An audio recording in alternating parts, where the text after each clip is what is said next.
Babu, see that you attend to these things. Look for good, virtuous men and put them in charge of these little sheep. It will be for our good and for your peace and consolation. What do you do when something's wrong? You see something's wrong. Could be the workplace. Several people work in an office and one of the members is not carrying his load, the other one's a bully, and the superior doesn't say anything. And there you are. What do? Where's the fault? The fault is on both sides. The one side is the superior maybe just ignoring the issue, but the superior knows what's going on, it's eating at him or her. Or we can react too strongly and just come in and absolutely just destroy the people, you know what I mean? See that you attend to these things. Look for good, virtuous men and put them in charge of these little sheep. So the superior has the obligation to establish justice and peace. Because if he or she doesn't, the situation gets more and more involved and people suffer. And that's a lot of useless suffering. Now, I admit it's certainly not easy, but remember what Catherine did in regard to Gregory XI. You know, she told him, you have to act in this situation. You know, here's what happens. If we don't act, things fester. It's like when you have a wound and it's, getting infected. If that wound isn't lanced, what happens is it gets more and more infected. Now, this isn't easy. This was the Christian challenge that St. Catherine gives everybody, that we don't let situations just linger. When something is wrong, that's the Holy Spirit saying, act. God is with you. I have prayed, and I will continue to pray that the good and sweet Jesus shall banish all base fear from your mind. I order you in the name of Christ to go and to fear not.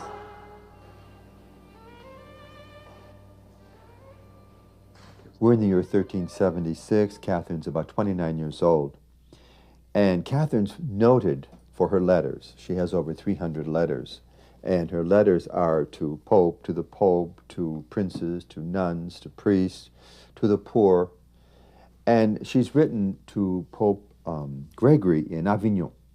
Now, Pope Gregory, she's urging him to come back to Rome.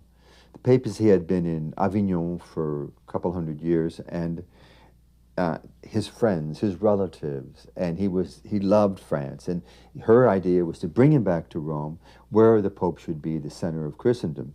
However, what's very interesting is that she's a political leader. You know, you might say, well, how can this young woman, 29 years old, be a political leader?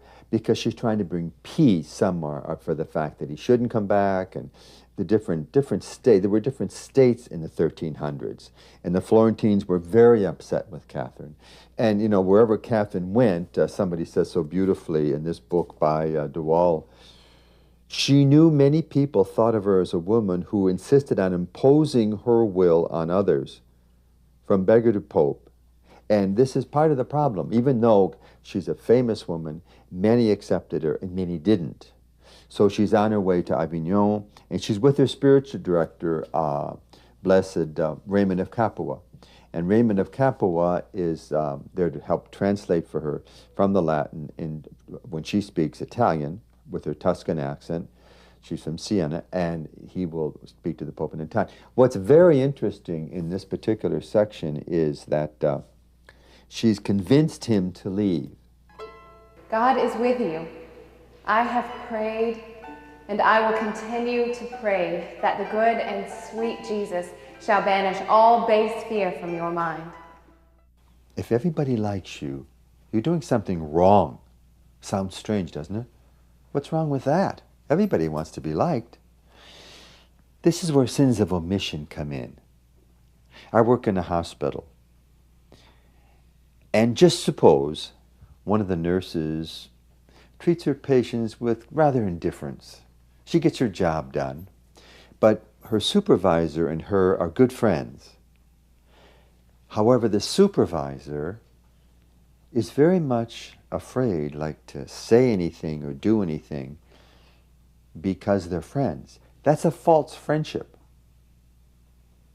The supervisor has a right and should act because the patients are not getting their proper care. And if it destroys the friendship or builds the friendships, that's not important. This is Catherine's gift. She tells the Pope, what's the matter with you? Why are you afraid to come back to Rome? You afraid that you're going to get killed? Go to the Crusades. What's the matter with you?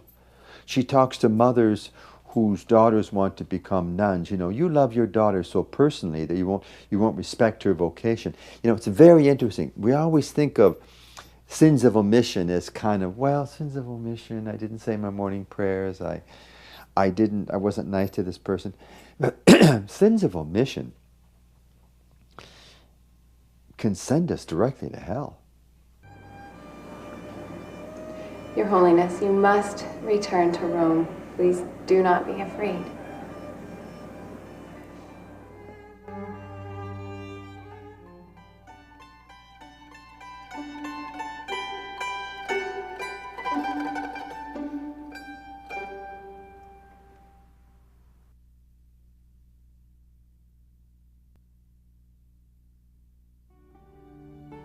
I beg you to guide toward yourself the heart and will of the ministers of Holy Church, your bride, so that they may follow you, the slain Lamb, poor, humble, and meek, along the way of the most holy cross, in your way, not their own.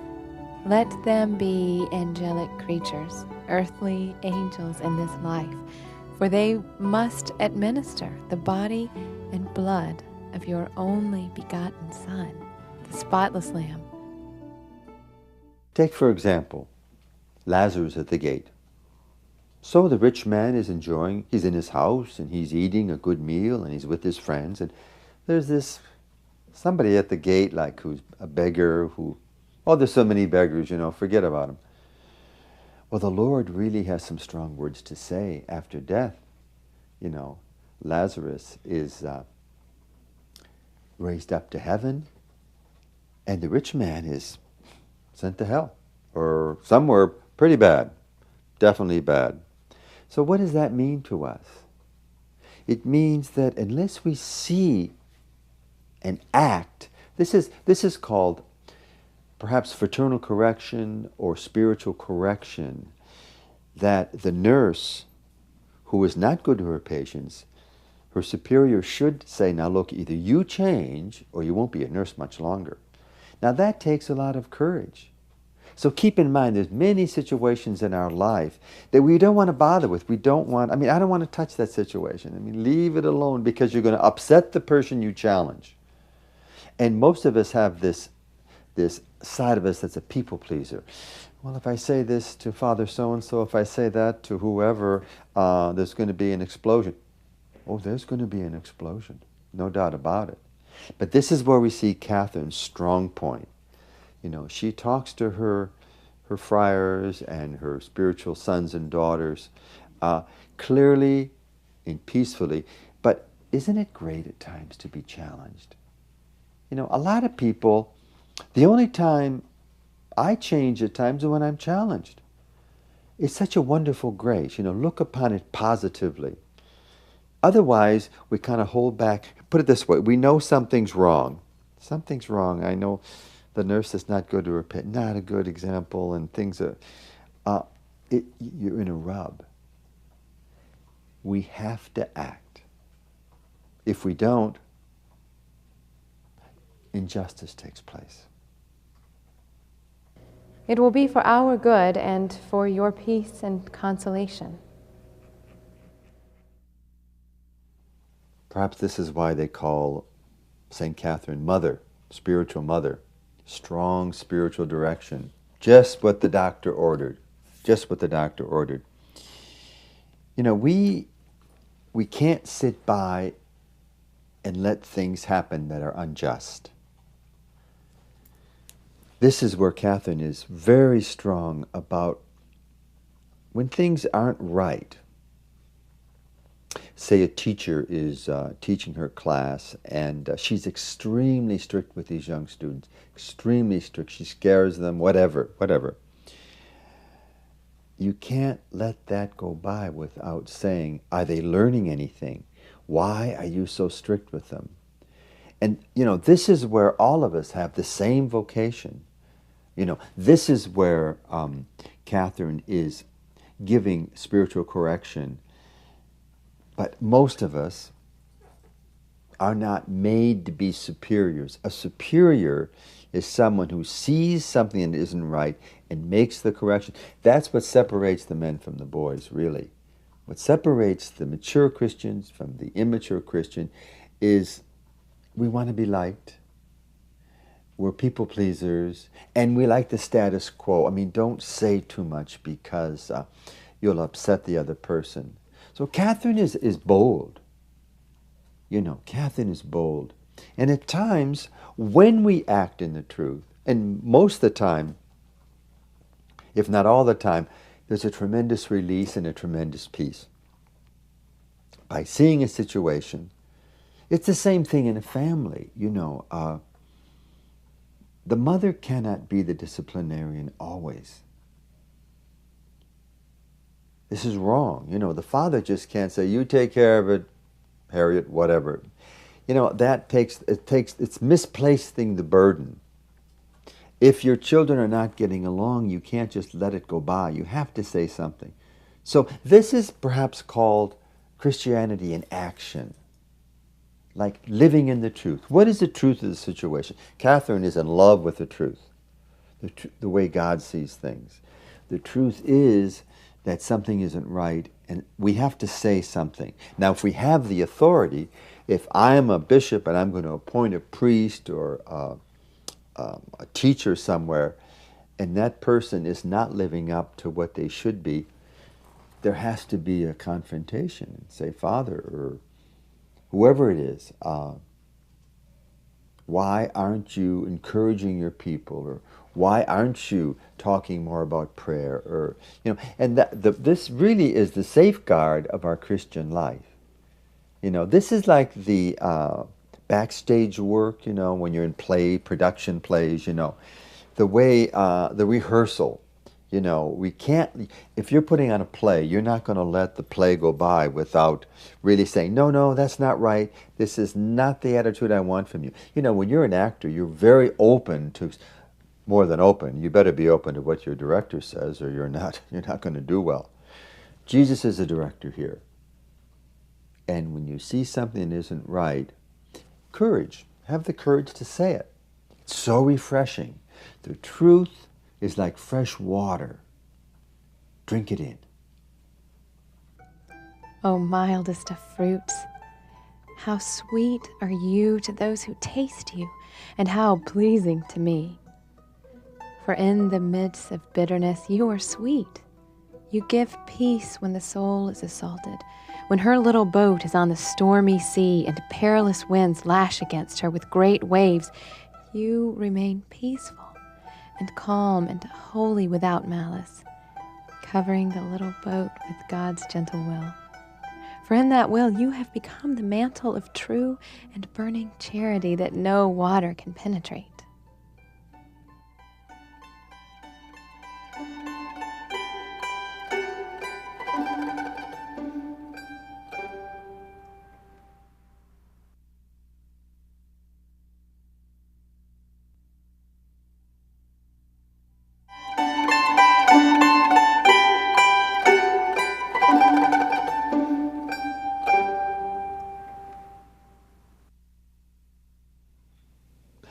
What does it mean to be a supervisor? What do I mean by supervising, Well, those of us who are in charge of situations, in charge of people. And a thought comes to my mind that one of my priest friends was hearing confessions. And a young boy came into the confessional and banged the confessional door and knelt down to confess his sins. And the priest said, please, when you come in next time, don't bang the door. End of case. Not at all, end of case.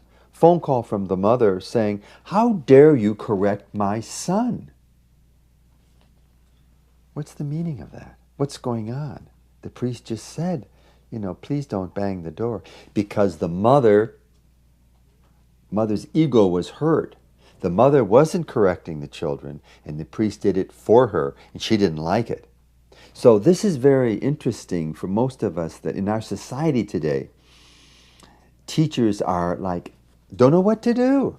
This is where St. Catherine's idea of fraternal correction comes in, that this is not just an option. This is our duty. How many husbands are very happy because their wife said, "John, don't do that, do this"? Oftentimes in the hospital, I know, like giving out communion, and I'll ask the man if they want to go to communion, and will say his name is John. "No, thank you." And the wife will say, "Now, John, take it." So the wife is encouraging the person to be spiritual. This is a delicate issue for most of us. Those supervisor people in charge who do not have the grace to do this should get out of the profession. It's a gift. And this is one of Catherine's strong points, one of her greatest gifts. She had to tell her directees on her deathbed. She told Stefano to go to the Carthusians, join the Carthusians. So also from the other end, look at the fact that when people have to tell you something, if superior has to tell you something, it's not easy for him or for you or for her. The superior, the supervisor, has a tremendous burden to correct in truth. When you tell someone that they've done something wrong, the child in the confessional wasn't upset, but he knew he banged the door. But what happens is repercussions from outside. You shouldn't worry about repercussions. The other question is, how do you treat the mother who's so outraged by this? "You dared to correct my son." Well, I'll leave it up to you. Is it worth it to correct the son and have the mother annoyed or not? Oh, I think it's worth it. You have to put up with a little flack. It's worth it, because in time, the mother will rethink that and think, Father was right. But in time, you may never see it. If we don't act, nothing happens. Nobody's healed of their behavior. Sometimes people will come to me or to another of your servants asking for counsel in their desire to serve you and wanting me to instruct them. I know, gentle, eternal God, that you have already told me. I am one who takes delight in few words and many deeds. What about positive correction? There's a lot of things that can go wrong when we correct people. But oftentimes, there's a wonderful feeling when someone says to you, "I was wrong. Thank you." Because we want the truth. Instinctively, we need the truth. I know that oftentimes young people are corrected at school, and when they got home, they got more corrected. They got double punishment, because the parents say, "Look, if the way you acted to her was ridiculous, so you won't watch TV tonight." And then, of course, the child is saying, "Wow, I got a double portion of the truth today," which is children often don't like to be corrected. But don't kid yourself. They know when they're not acting correctly. Children are very intelligent, and they understand that this type of behavior is not tolerated. So, at another level, when Catherine talks about correcting the other person, it's something that, it lifts us up. It's so nice to live in the truth, What does that mean when we live in the truth? It means if somebody corrects us, we have to change. And isn't that what life is about? Life, just used to one situation and it changes, And life is a continual change or growth, we're growing freer and more peaceful, so that, somebody can't come up to you and say, "I know your worst fault." Oh, you can say, "Well, so do I." So what? There's nothing to really hide in our heart. If somebody tells us the truth, we can say thank you, Because a lot of us aren't aware we do things. We're not deliberately going around trying to act weirdly, But when somebody comes up and says, I really have a feeling that, in the monastery, when we sing the office together, some people are very quick and some are slow. And sometimes the people that recite the office don't realize we're doing it so quickly and they're out of tune with the others. Rather than getting all upset and say, are you aware that you're not saying your prayers with, you tell the person, I didn't realize it. So let's take the challenge. The spiritual life is a life.